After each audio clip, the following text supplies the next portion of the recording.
자, 하나님 말씀은 야고보서 1장 5절부터 8절입니다. 저와 여러분들이 한 절씩 교독하겠습니다.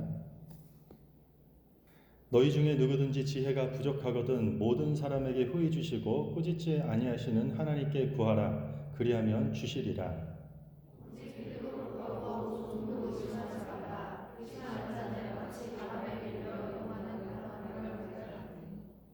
이런 사람은 무엇이든지 주께 얻기를 생각하지 말라. 두 마음을 품어 모든 일에 정함이 없는 자로다. 아멘.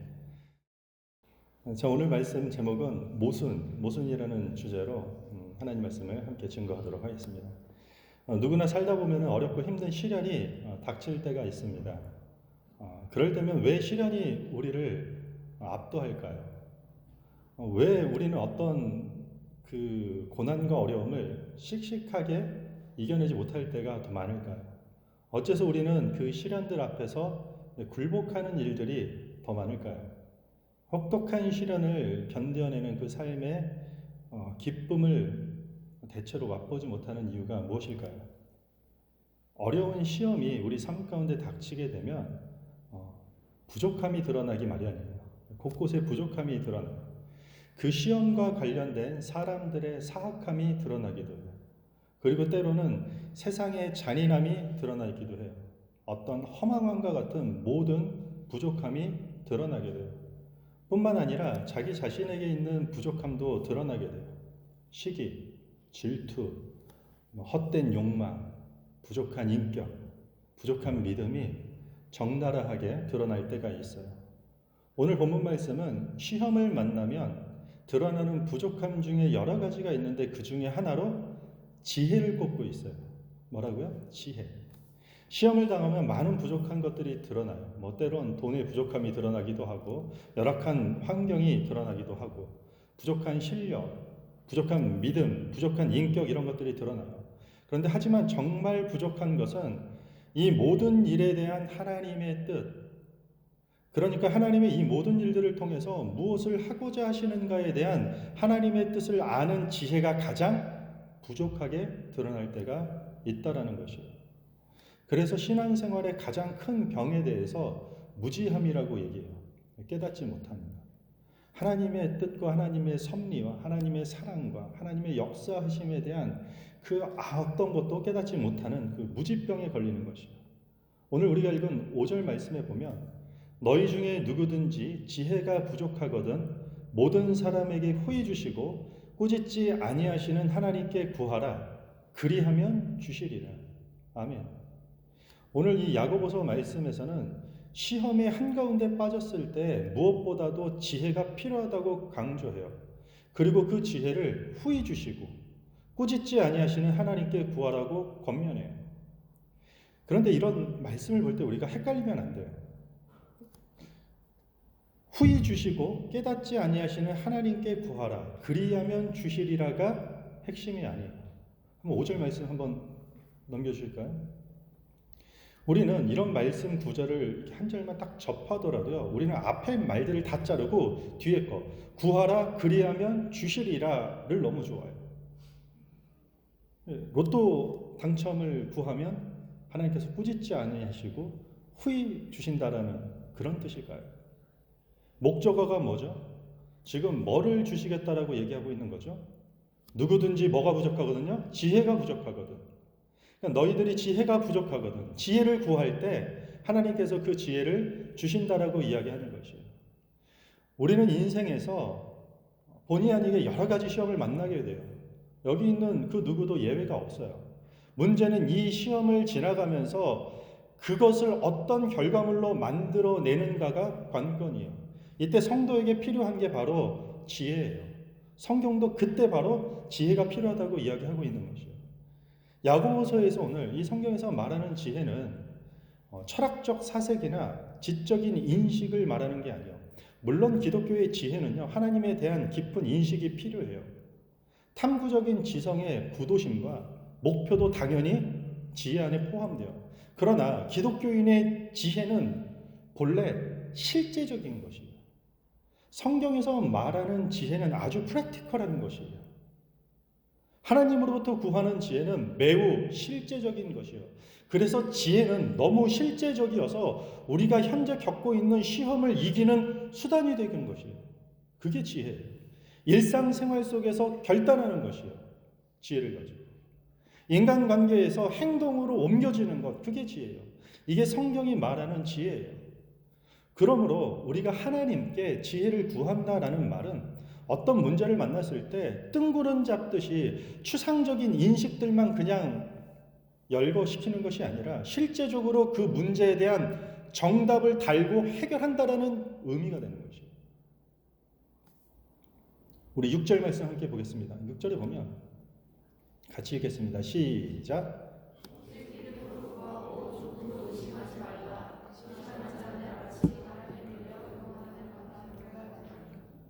지금 지혜를 구하라고 말할 때 지금 어떻게 지혜를 구하라고 하는 거죠?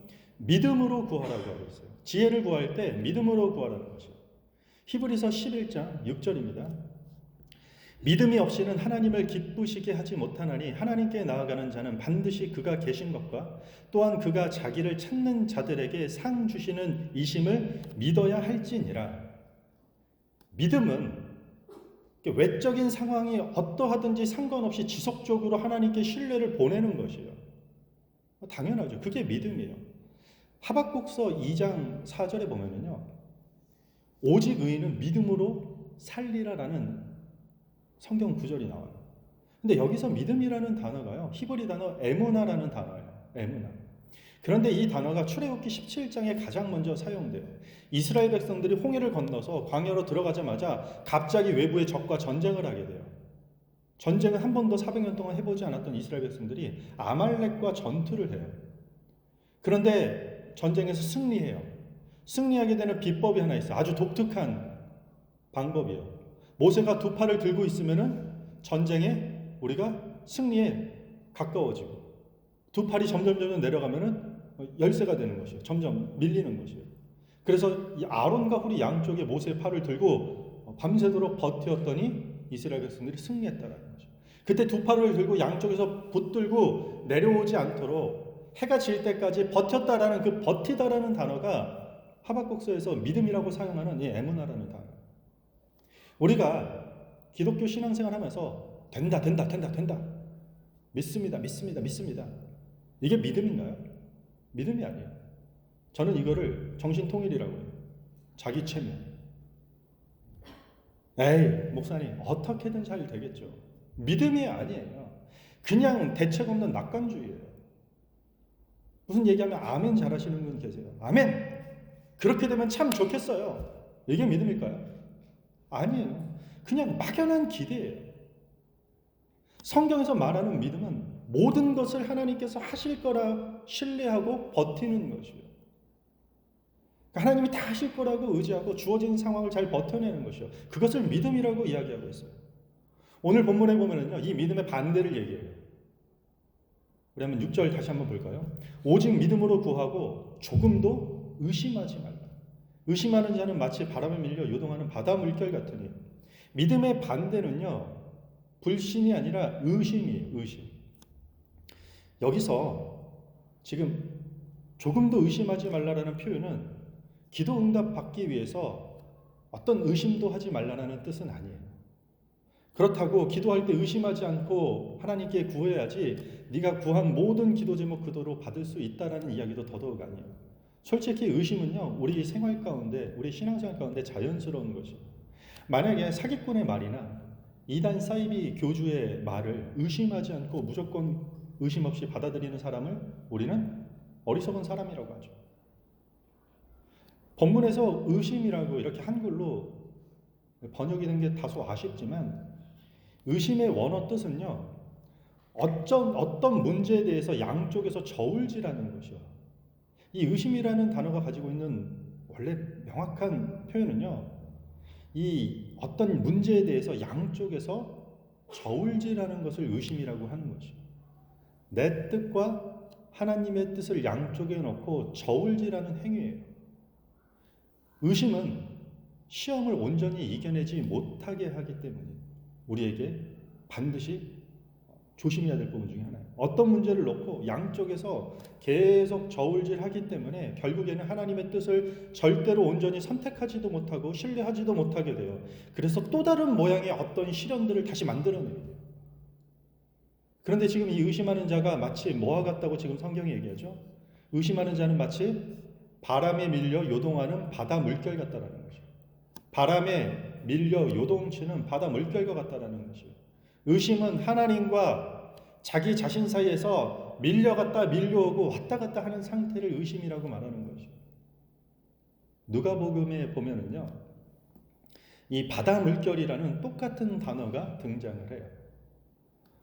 제자들이 갈릴리 바다에서 폭풍을 만나요. 죽게 될 것이라고 두려워하고 염려하고 있어요. 예수님은 배 위에서 주무시고 계세요. 제자들이 깨워요. 주님, 이러다 우리 죽겠습니다. 이 성난 바다 물결을 보세요. 주님이 일어나셔서 풍랑과 바다 물결을 꾸짖고 잠재우세요. 이렇게 바다 물결을 잠재우신 후에 예수님께서 제일 먼저 제자들에게 하신 말씀이 뭔지 아십니까? 너희 믿음이 어디 있느냐?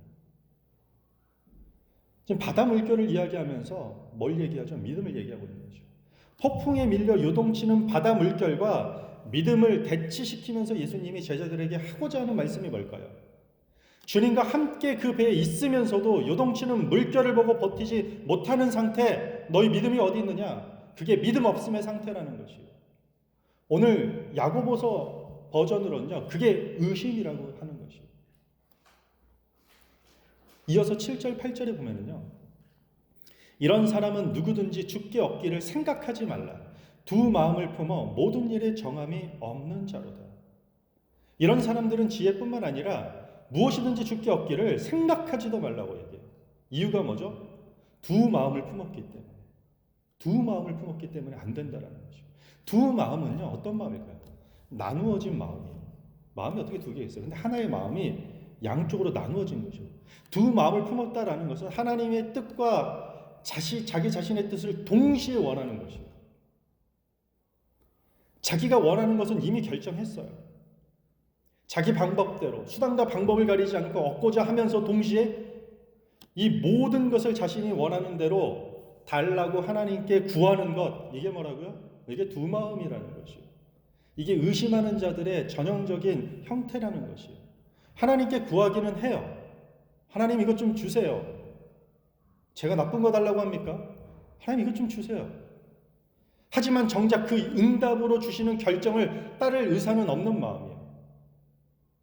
그만큼 아직도 세상에 그 어떤 것을 꽉 붙잡고 있는 마음 상태예요.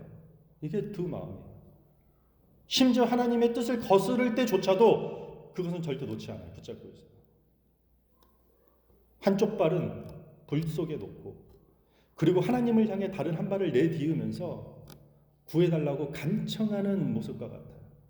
심지어 하나님께서 정작 그 불 속에서 꺼내주신다 할지라도 그 불 속에서 완전히 나올 마음이 없는 상태, 그게 두 마음이라는 거죠. 이것이 시험을 당할 때 시험을 기쁘게 통과하지도 못하고 그 시험으로 인해서 계속 괴로워하다가 거기서 또 다른 시험이 낳고 그 시험이 또 다른 고난을 낳고 또 문제를 낳고 악순환이 반복되는 것이죠. 그런 사람들의 특징이 있어요. 입에 어떤 말이 붙죠? 항상 힘들다면서 불평과 불만이 입에서 끊이지 않게 되는 것이죠. 19세기 영국에 존 프랭클린이라는 해군 제독이 있었습니다. 이분이 은퇴하고 탐험가가 됐어요. 북극 지방을 거쳐서 태평양으로 이어지는 항로를 탐험하기 위해 탐험대원을 데리고 여행을 시작해요. 그런데 이 탐험대원들이 떠난 지 1년이 지나고 2년이 지나도 돌아오지 않는 것이에요. 나중에 실종된 탐험대를 찾게 되었어요. 알고 봤더니 그들이 죽어있는 상태를 보니 너무 어처구니가 없어요. 다 영양실조에 걸렸고 그리고 다 얼어 죽었던 것이에요. 출발 전에 충분한 식량과 석탄을 실었다고 생각했지만 생각보다 탐험 기간이 오래 연장되었던 것이에요. 문제는 이 양식과 석탄을 실을 자리가 없었던 것이 아니에요. 그 배 안을 열고 들어가 보니 50건반이 넘는 오르간이 있고 책이 1000권이 실려 있고 파티룸에 본차이나 도자기예요. 크리스탈 그릇과 은으로 만들어진 접시들이 질비되어 있었다는 것이죠. 지나친 사치와 향락을 내려놓지 못해서 그것이 탐험대원 모두가 죽게 되는 결과를 발생했다는 것이죠. 사치와 향락을 버리고 식량과 석탄이 더 중요하다는 판단을 할 지혜가 없었던 것이죠. 새로운 항로를 개척하고 싶으면서 동시에 그 배 안에서 사치와 향락도 즐기고 싶은 것, 이게 두 마음을 품은 사람의 모습인 것이에요. 그 안에 내 뜻이 있어요. 그런데 나의 일부는 하나님께 뜻대로 살기를 원해요. 그러나 또 다른 일부는 내 뜻대로 살기 원하는 것이에요. 시험이 몰려왔는데도요, 자기 뜻을 버리지 못하면서 하나님의 목적과 계획에 참된 자유를 줄 것이라고 또 기대하고 있어요. 과연 그럴까요? 천만에요. 마태복음 6장 24절입니다. 같이 읽겠습니다. 시작.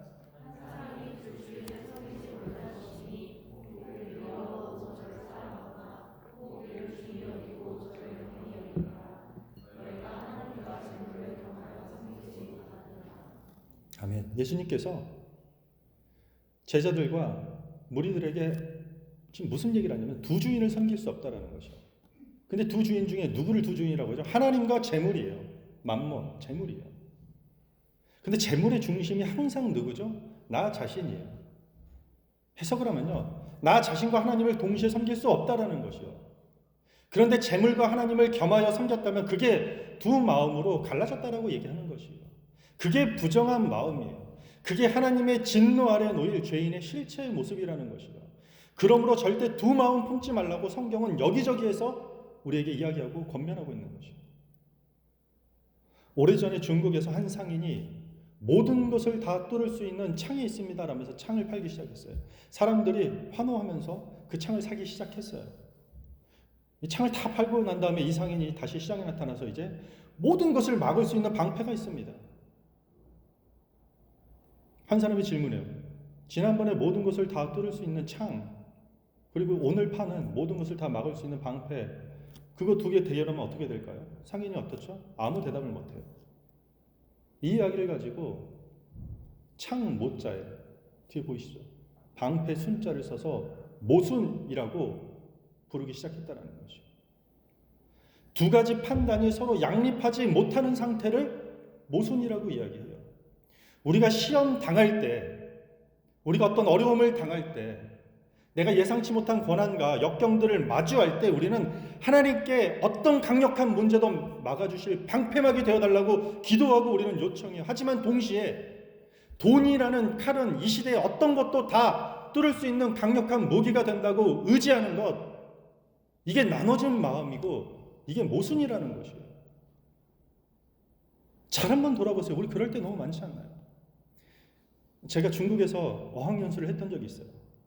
6개월 만에 중급 이상의 중국어 실력을 끌어올렸어요. 사람들이 막 칭찬하고 막 저를 찾아오기 시작했어요. 너무 인상 쓰지 마세요. 끝까지 들으시면 제 자랑이 아닙니다. 그럴 때마다 제가 역으로 이렇게 대답해요. 저한테 6개월 했냐라고 묻지 말라고요. 몇 시간 공부했냐고 물으라고 다시 물어요. 그리고 제가 한 공부의 시간을 얘기해요. 그러면 사람들이 놀라지도 않아요. 대단하지 않아요. 왜냐하면 그만큼 실력에 갈 수 있는 그 시간을 공부했기 때문이에요. 그만큼의 시간을 공부했기 때문이에요. 책상에 앉아있는 시간이 없이 좋은 성적을 바라는 것, 그게 모순이에요. 잘 아시잖아요. 정크푸드로 폭식을 하면서 몸이 건강해지기를 원하는 것, 그걸 우리는 모순이라고 이야기해요. 베풀지 않으면서 대접받기만 바라는 것이 모순이에요. 마태복음 6장 14절 15절에 보면 예수님께서 이걸 똑같이 이렇게 얘기하세요. 너희가 사람의 잘못을 용서하면 너희 하늘 아버지께서도 너희를 잘못을 용서하시려니와 너희가 사람의 잘못을 용서하지 아니하면 너희 아버지께서도 너희 잘못을 용서하지 아니하시리라. 용서하지 않으면서 용서받기 원하는 것, 그거 모순이야. 나 그렇게 안 할 거야. 주님께서 이렇게 말씀하고 계시는 거죠. 마치 하나님이 우리에게 이렇게 말하는 것이요. 야, 네가 용서에 관심이 전혀 없는데 내가 너를 어떻게 용서할 수 있겠니? 네가 사랑이라는 것에 관심조차도 없고 돌아보지 않는데 내가 너를 어떻게 사랑하겠니? 어쩌면 우리 삶은 부끄럽지만 이런 모순 덩어리일 때가 너무 많아요. 저도 말씀을 준비하면서 돌아보니까 모순투성이요. 저도 이렇게 말할 자격이 있나? 우리 신앙도 그럴 때가 많다고요. 우리는 사람이 귀하다고 말해요. 교회 안에서 특히 귀하신 분, 교회 오면 형제님, 자매님, 형제자매라고 부르잖아요. 축복성. 당신은 사랑받기 위해 태어난 사람, 처음 본 사람한테 축복 막 아끼지 않고 팍팍팍팍 날려버려요. 그리고 어느 날 그 사람과 뭔가 수가 틀렸어요.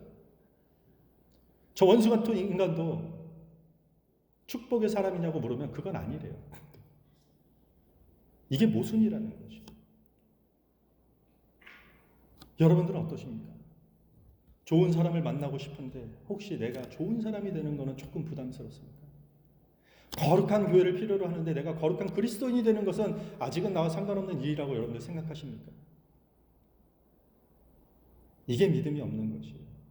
이게 의심하는 것이고 오늘 성경이 말하는 두 마음을 품은 것이에요. 그리고 이걸 우리는 한 단어로 모순이라고 얘기할 수 있는 것이에요. 시련이 우리를 압도하는 이유가 뭘까요? 고난이 우리를 압도하는 이유가 뭘까요? 뭐가 부족해서요? 여러 가지가 있겠지만 그 여러 가지 부족한 것들을 해석하고 해결할 수 있는 그 지혜가 부족해서요. 하나님이 이러한 일들을 통해서 무엇을 하고자 하시는가에 대한 그 하나님의 뜻을 아는 지혜가 부족해서 생기는 문제예요. 기독교 신앙은요, 이해와 자각이 반드시 있어야 돼요. 그러므로 지혜를 간절히 구해야 되는 것이에요. 깨닫지 못하면 절대로 신앙은 성숙해질 수 없습니다. 그런데 그 성숙은요, 저절로 자동으로 되는 것이 아니에요. 왜냐하면 변화되어야 되는 대상이 그 어떤 것이 아니라 바로 자기 자신이기 때문에 그래요. 여러분이 직면한 문제에 답을 다셔야 돼요. 모순된 삶 속에 빠져서 허우적거리는 것이 아니라 하나님일지 아니면 내 뜻일지 답을 다셔야 돼요. 그 답을 달지 않는 한 그 문제는 절대로 사라지지 않습니다. 그러므로 자기 중심적인 생각과 하나님 중심적인 생각 사이에서 나누어진 두 마음의 상태, 내 뜻과 하나님의 뜻을 저울질하는 그 믿음 없는 태도, 그 모순된 자리에서 여러분들 담대하게 벗어나시길 바랍니다. 말씀 찾아보시길 바랍니다. 성경 모른다고요? 괜찮아요. 여러분들이 어떤 마음으로 집에서 말씀을 열 때, 어떤 마음으로 설교를 하나 틀을 때, 어떤 마음으로 허겁지겁 나가는 출근길에 하나님 앞에 기도할 때 하나님이 그것을 통해서 어떤 것이 삶의 원칙이고 도리인 것을 다양한 수단과 방법을 가리지 않고 우리한테 보여주시는 하나님이라는 것이에요. 용서하라면 용서할 수 없어도 용서해야만 돼요. 믿고 맡기라고 하면 그렇게 해야만 되는 것이에요. 그렇게 하면 벼랑 끝에서 뛰어내리는 것만 같아도 해야만 하는 것이에요. 버리고 끊고 단절하는 것이 하나님께서 정답이라고 얘기하면 죽을 것 같아도 버리고 끊고 단절하는 것이에요. 하나님과 상관없고 내 신앙의 성숙과 상관없는 시험은 없기 때문에 우리가 직면한 모든 고난은 하나님과 연결되어 있고 우리의 신앙을 성숙하게 그리고 하나님을 알아가는 큰 넓은 세계로 끌어가는 것과 반드시 연관되어 있기 때문인 것이에요. 그러므로 내 뜻과 하나님 뜻을 동시에 구하는 그 모순된 신앙을 믿음으로 떨쳐낼 수 있는 그런 성도와 그런 교회가 되기를 주님의 이름으로 축원합니다. 우리 다 같이 찬양하겠습니다.